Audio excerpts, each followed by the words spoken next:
A arte barroca na Europa.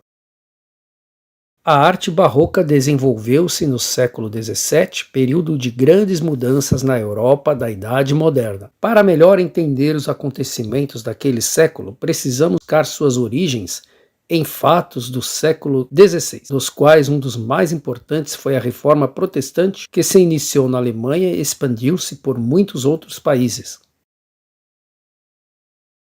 Nesse período do século XVI, pintura, arquitetura e escultura já manifestam um novo estilo, como podemos observar em muitas obras. A arte barroca originou-se na Itália, logo se espalhou por outros países da Europa e chegou à América, porém apresentou características bastante diferentes nos vários países. O barroco italiano do início do século XVII, por exemplo, difere muito do barroco holandês da mesma época. Ainda assim, há aspectos comuns às obras desse período. O predomínio da emoção e não da razão, que prevaleceu no Renascimento. O acentuado contraste entre tons claros e escuros, que intensifica a expressão dos sentimentos. Os temas são variados, religiosos, mitológicos e na forma de retratos.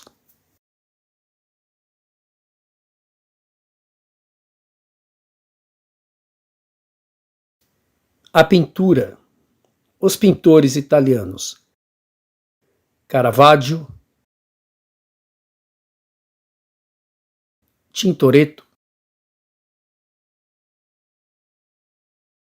e Andrea Pozzo estão entre os mais representativos do barroco. A Reforma e a Contra-Reforma.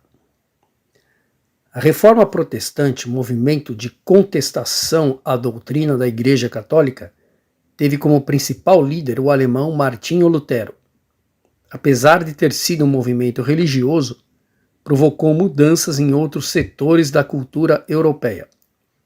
Favoreceu, por exemplo, a formação dos Estados nacionais, ao propor que cada nação se libertasse do poder do Papa. A Igreja Católica, porém, se organizou contra a Reforma. Na verdade, desde o início do século XV, havia dentro dela um movimento que visava fortalecer a vida espiritual, mas apenas no século XVI essa reação viria a constituir a Contra-Reforma. Com a ação das grandes ordens religiosas, como a Companhia de Jesus, a Igreja Católica retomou sua força e construiu novas e grandes igrejas. A arte voltava a ser vista como um meio de ampliar a influência católica.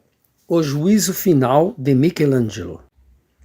Pintada por Michelangelo entre 1536 e 1541 na Capela Sistina, essa obra está entre as que melhor demonstram a preocupação da Igreja em fortalecer sua doutrina.